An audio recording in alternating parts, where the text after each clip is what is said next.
There's a lot of brands in this space that actually prey on people's insecurities. I could make a lot of money if I said yes, but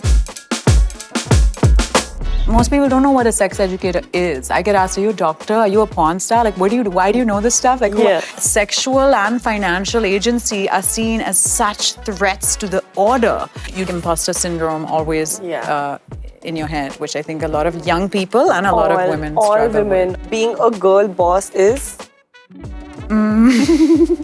I know the phrase like conveys what it's meant to, but hopefully.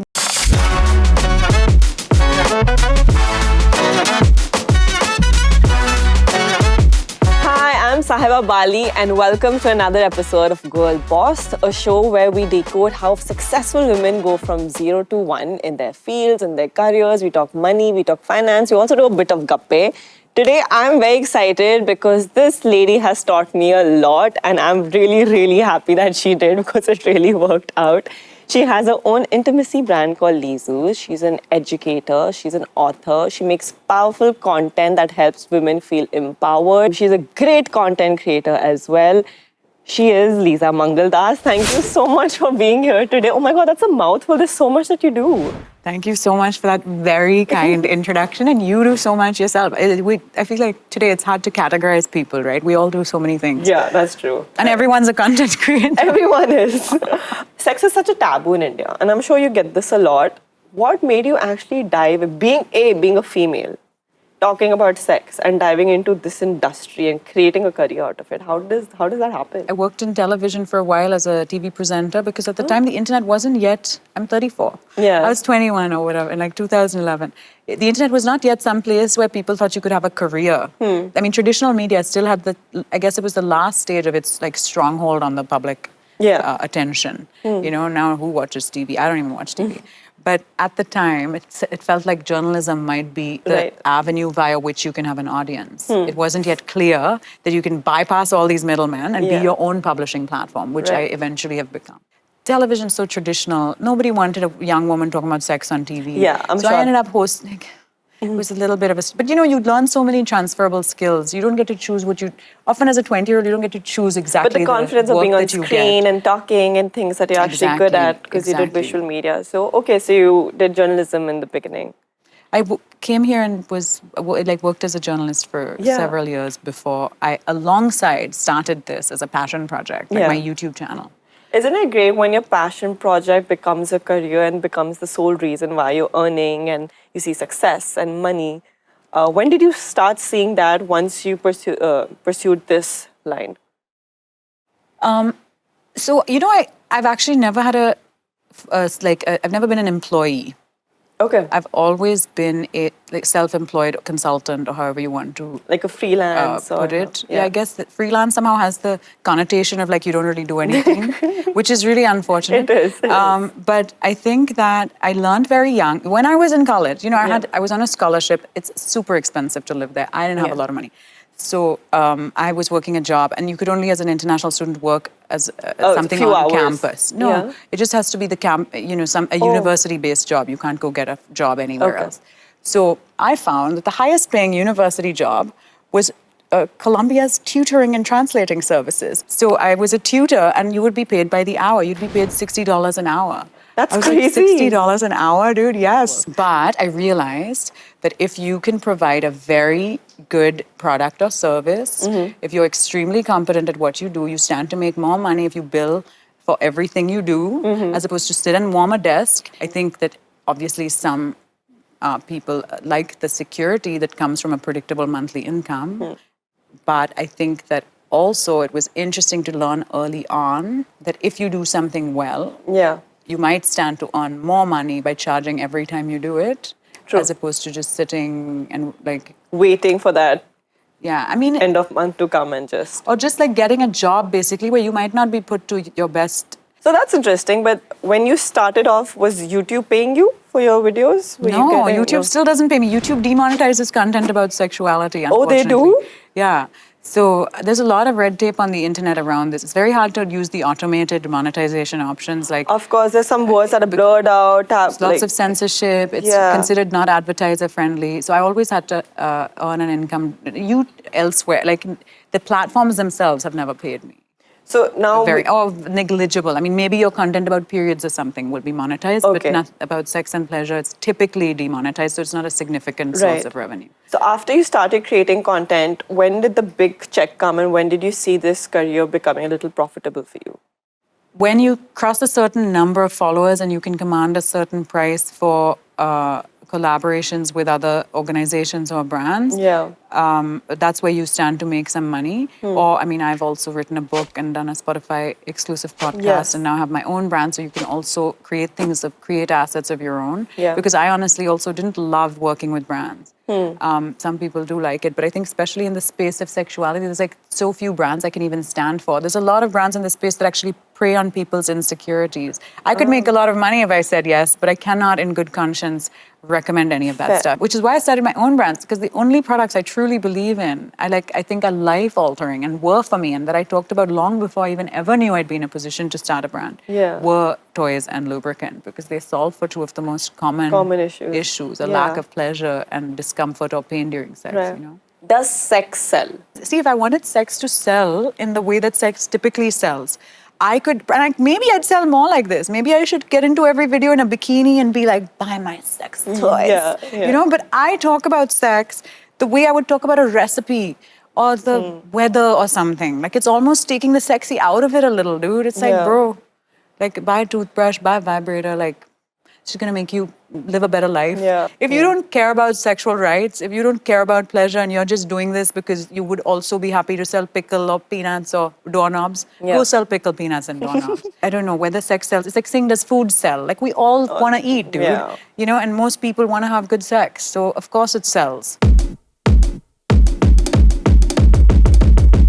You speak about sex. So about power, you have empowered other people. You've empowered me. I'm sure you've empowered a lot of other people. How important do you think it's for a female to be the master of her own money?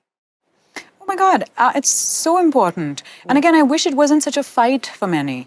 Like, I wish that, you know, you didn't have to, that these rights were things you could take for granted. Your sexual and bodily autonomy and your financial freedom are things that should be something that people encourage you to acquire. I wish it was easier for people, is what I'm trying to say. Like, it's all well and good to say, like, all women should make their own money and take charge of their sexual health. And, you know, but I recognize that most people in their own homes have so many, like, guardrails towards their access to these things, that, like, I also think the whole ecosystem, not just women, yes, of course women strive for this, but like men, parents, whoever else is listening, like, you all have to do things to allow for the women in your life to have easier access to these things. Like, it's so difficult for the person who has been denied access to get access without those standing in the way, making way. You have multiple sources of revenue, but it can be very unpredictable, right? Some months are better than the other. How do you go and manage that unpredictability of money? To a large extent, as I said earlier, I had the more predictable, like, okay, even though I wasn't an employee, I had like regular shows I was hosting. So I knew that for these months that I'm doing this project, it becomes somewhat predictable over time, right? As you ideally get better at what you're doing and more people want to work with you, there's some amount of predictability. It's not as unpredictable as it was when you were 21 by the time you're 31, hopefully, right? I think that what can be nice is that while things can be unpredictable, perhaps faster than you can in a job type of track, sometimes when you're self-employed, your income can also grow month on month, whereas in a job, normally you only get an increment once a year, you know, and it tends to be like less than 20% if you're lucky. So I think that if you do it right, and you have to be motivated also, right? Because you don't get sick leave, you're not getting paid when you're unwell, you're not, like, if you are, I think that the responsibility is on you. There's like freedom, and there's also a lack of security. So there's pros and cons to each. And some people have really high-paying jobs, man. So good for you then. But many people have very low-paying. I think like the starting salaries in India are crazy low. Very bad, Crazy low. And in general, we just have too many people, and most people are underpaid and overworked. So I think that if you do have an idea, you do believe in something, you are competent and capable and driven to try it out, instead of being afraid, if you can, even alongside your more stable source of income, at least give it a shot. And who knows how it'll go. But I feel lucky that every day I wake up and I'm excited about what I do, because I think over time, an unfulfilling workplace environment or job or whatever, when you're just every day putting so many hours into something you don't care about, that can really be depleting. So I just feel really lucky that, but more than anything, I don't have that. Oh, like, that's good. That's you know. good. Are there any myths that you would like to break about being a sex educator? Because I'm sure you get a lot of bizarre questions and a lot of bizarre comments, and something you just want to say, no, I am not like this, or no, this is not true. I think being a sex educator is such an anomaly in India, at least, that most people don't know what to make of it. Yeah. Like, most people don't know what a sex educator is. I get asked, are you a doctor? Are you a porn star? Like, why do you know this stuff? Like, Yeah. You know, sex and money are things we're not supposed to talk about. And yeah. women particularly, it's almost like there's systems in place to ensure you don't know too much about these things. Yeah. Because how else are you going to be someone who's easy to control? You know? So many adults don't have a bank account in their own name, man. Right. Or have never been to a gynecologist. Like, get with the program, okay? Yeah. So I think that we need to do this for ourselves, firstly, right? So I don't care what term you use, or sex educator or whatever, because first of all, I'm just a woman. Yeah. And just a person. Yeah. And I think 90% of what I say, you don't even have to be, forget doctor, porn star, you don't even have to be a sex educator to know. You, as a human being, you should know this. You should So know. As a female, you should know this, at least about what your body can do. Exactly. It's like bizarre this stuff is not medical, dude. Like, my goal is to democratize this information. It should be general knowledge. We should all know about safety, consent, pleasure, our bodies. Like, we should all strive for more gender equality in the bedroom, more openness around a multitude of sexual orientations. Yeah. This is not too much to ask for. You know what I mean? We just want a more love-filled, pleasure-filled, and equal world. Like, that's where this is coming from. So if there's someone who wants to get into this field of either talking about being an educator of sex, or wants to be a content creator, do you think that it is sustainable financially? I think that content creation obviously is like a multi-billion-dollar industry now globally, but I think it is the ease of creating sex-positive content has actually, unfortunately, instead of becoming easier, it's become harder. So a lot of the platforms always had certain restrictions, like you couldn't monetize the content through their ad systems that allow other creators to monetize simply by making the content, right? Because when you start, maybe you're not getting brand deals. It helps. Even on Instagram? No, I mean, like, when you have like 0 followers, what brand is paying you, right? Okay. But ideally, if you're, let's say you're a dance creator on YouTube and you get 20 million views on a video, you also make some paisa per 1,000 views. Right. That's chalo, at least something. Maybe you made 20 grand, 50 grand, whatever, on that video. So you can make videos the whole month. And even before you get your brand. In the sense, there's some inbuilt sources of revenue. I think for Indian creators, YouTube revenue is not a significant income source because the CPM in India is just very low. Really low. But at least it's something. And in theory, were you in another country, for example, people have become millionaires just with the YouTube revenue, where you're not having to be a billboard for the day for some other brand. YouTube just serves ads before your video that you have nothing to do with. And you still get money because they come to watch your video, right? When you're creating sex ed content, you usually don't even have the right to. You're not eligible for those things. And now, in the last 1.5 years, unfortunately, these platforms have become like uncles. And not just in India, everywhere. They are, I don't know if you've noticed, but like, you can't say the words anymore. People are having to invent words. Your account gets restricted, your content gets taken down. And I always followed the community guidelines, right? There's no nudity in my content, there's no sexual solicitation, there's no pornography. Like, it's not any of that. And not just me, many other creators globally in the space who might be talking about sexuality, identity, things like that. As of the repealing of Roe versus Wade in the US, which was about 1.5 years ago when the whole abortion ban thing happened, I mean, and all these companies are housed in the US, right?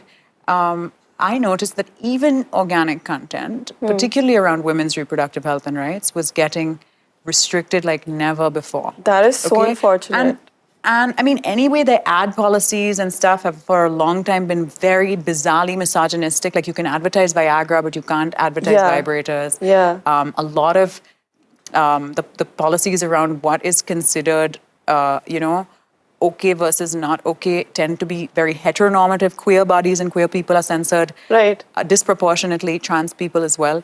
And so when you saw all of this SRHR, anti-abortion, anti-trans legislation taking place in America. And all these platforms are also used to advertise for political parties globally, okay? Oh, no wonder. Because whenever I see any ad on sexual wellness, they don't use the main terms that you would use otherwise. They're trying to Exactly. I mean, it's ridiculous. Because what message are you sending? You're reiterating that these are unspeakable things, these are bad things, maybe even illegal things. Sexual and financial agency are seen as such threats to the order. You'd see more women entering the workforce, right? Money increases, education increases, more women get to work.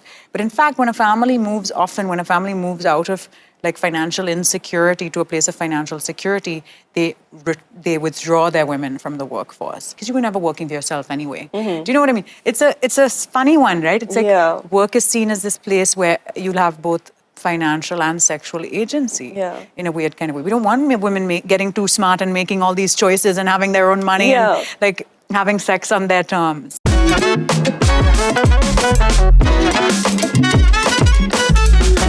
Let's talk about your business. So you started Leezu's. Obviously, it's completely up your alley, so it makes sense. How is it going? How did it start? It's been such a ride. We launched a year ago. And so Leezu's is actually something I co-founded with a Swedish brand incubator called Basel. A dear friend of mine who now lives in India and has lived in India for 12 years, but is actually Swedish.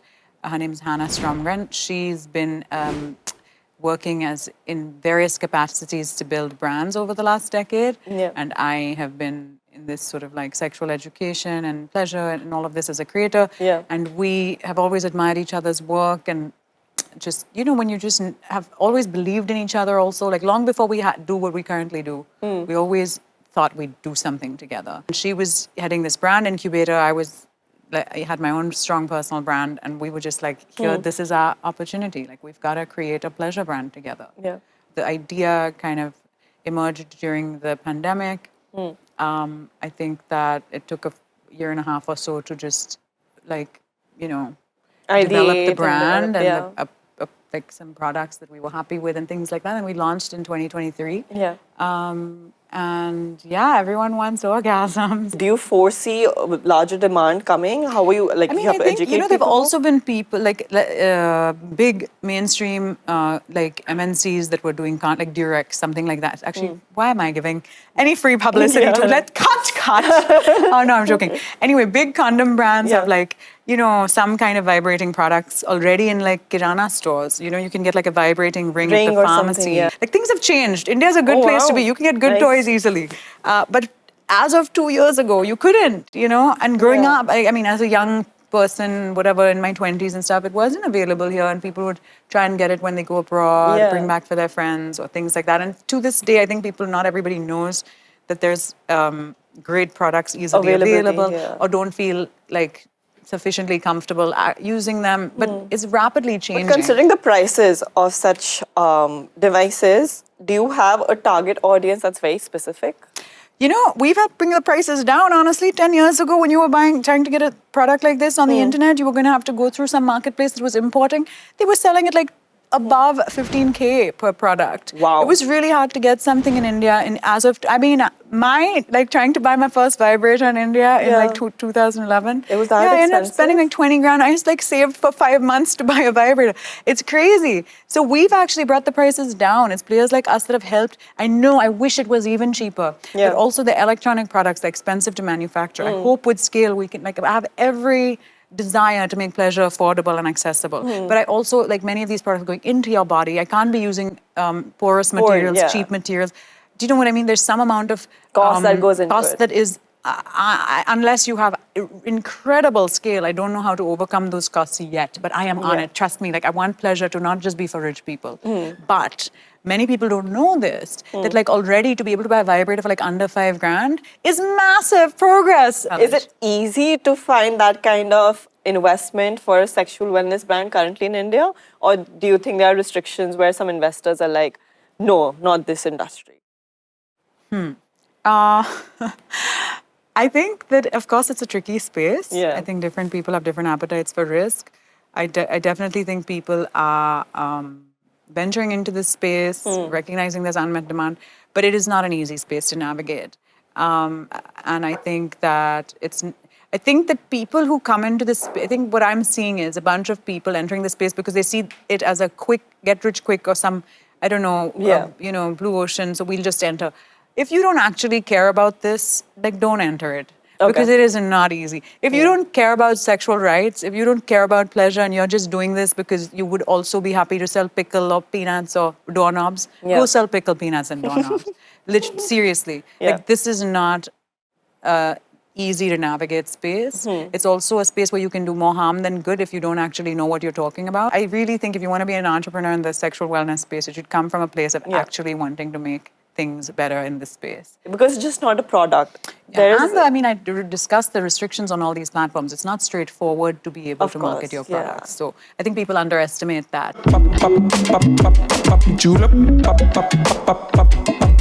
Okay, we're going to do a quick rapid fire with Leeza. Leeza, these are going to be questions right up your alley, so don't get nervous. And you're great to talk to, so I'm very excited about this segment. Ready? Sure. Yep.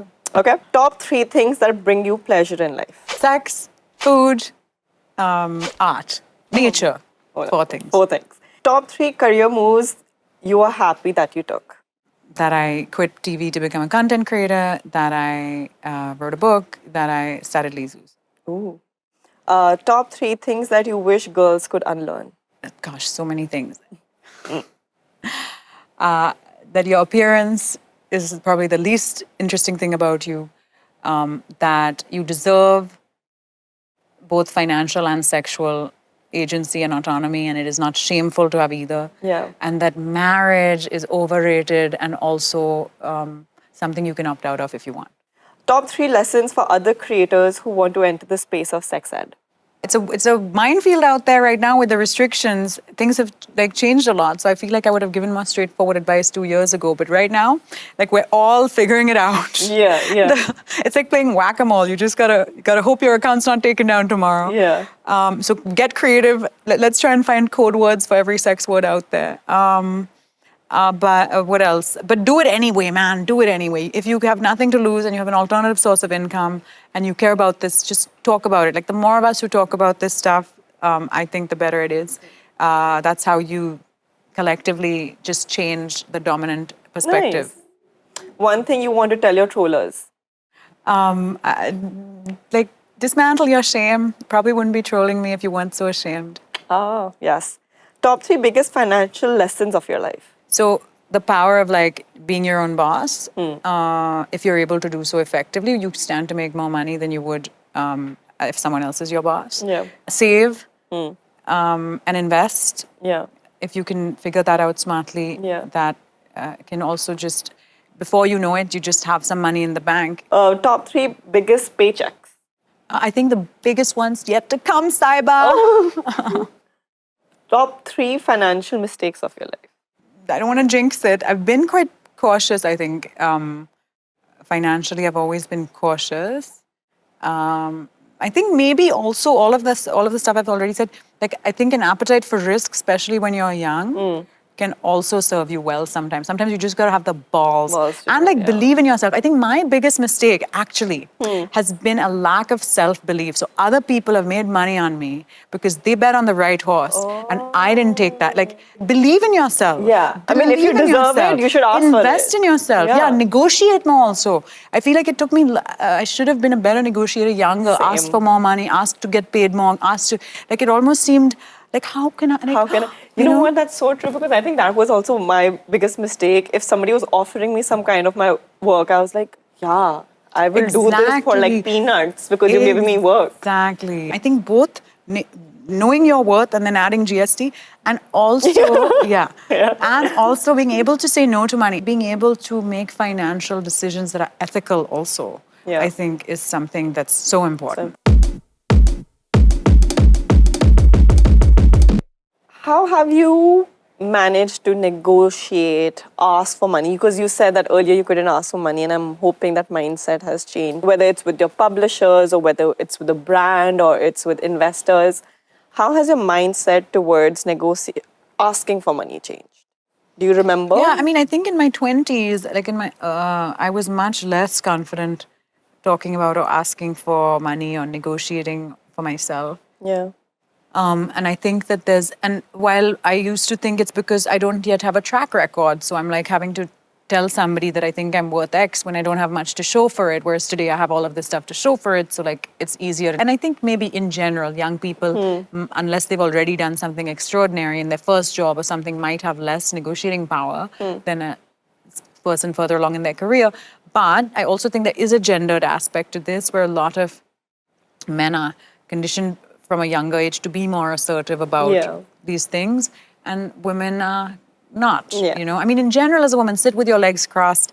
My mom says that to me Be all quiet. the time. Don't laugh too loudly. Don't wear this. Don't, like, we're supposed to make ourselves small. Yeah. And we do. I mean, I don't even know how to, sit like this. Yeah. You know what I mean? Like, this is very uncomfortable for me right now. It feels off. Because I just have been so good at being a good girl. Yeah. So now I think that, unfortunately, we got to do that unlearning. And sometimes it takes till 30 or 40 or who knows, because that conditioning is usually present, where you don't, you shouldn't upset the apple cart. You should smile and nod, be pleasant.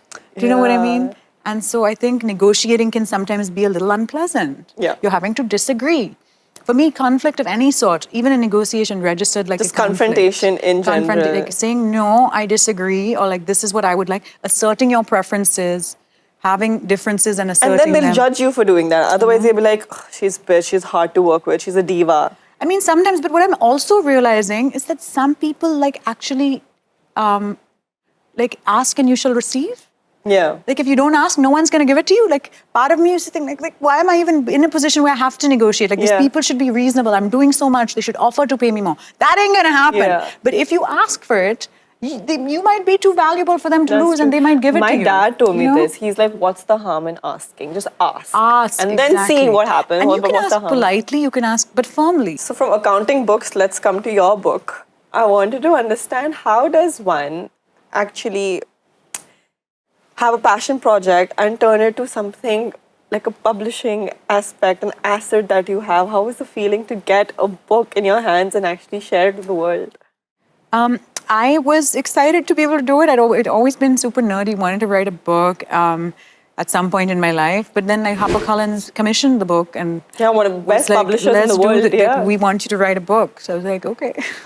So they approached you? So they approached me. There was a time during the pandemic or right after where my content was really exploding. And suddenly like all of this attention came my way, where I got a podcast deal and a book deal and this and that. The moment when I stopped doing all of the other work I was doing and really decided I'm going to give this all my time, because it was starting to take all my time as well. You can't write a book while you also have a job and also host a podcast. You know what I mean? There's only so many hours in the day. So I think that's when I like took that leap of faith of like, okay, I'm going to quit the other stuff I'm doing so I can focus on this full time. Maybe I should have like had a book ready and thought about it 3 years ago. It took HarperCollins to come to me for me to think like, yes, I should write a book. So I'm glad all these people, I'm so glad opportunities came to me. And people were betting on me. But in a funny kind of way, often it felt like, what? They want me to write it? They want me to start a company? Like, me? Little old me, you know? Whereas like some people have such conviction in their own, I will do this. It's not to say that I was just twiddling my thumbs, you know, and a book deal fell in my lap. Not at all. Of course, you're working on other aspects. I just think that it took me, one of the mental things I had to rework, because we were talking about like getting good at negotiating this, that, was like seeing yourself as worthy. You know, instead of the like imposter syndrome always in your head, which I think a lot of young people and a lot of women struggle with. All women on this podcast who have come have spoken about imposter syndrome, because I think every female faces it. Yeah, like instead of doubting yourself when something you've worked damn hard for finally comes through, like feeling good about it and feeling like you deserve it and that you're gonna, you know what I mean? No, 100%. And I mean, I'm really happy we had this conversation. Thank you so much for being a part of this podcast. One last question we always ask everyone. It's a fill in the blank. Okay. Being a girl boss is? I know the phrase like conveys what it's meant to, but hopefully one day we can just be bosses, or everyone aspires to be a girl boss. Like, you know? Yeah, fair. Bill Gates, what a girl boss. I love it. Yeah. Everyone who's listening, I really hope you heard this with an open mind and open heart. Because Leeza shared a lot with us. I learned a lot. And would you like to tell them to comment? Like share, subscribe. And thank you. Tell us in the comments who you want us to bring as a next guest, any questions you have, and keep watching Girl Boss on Zero One.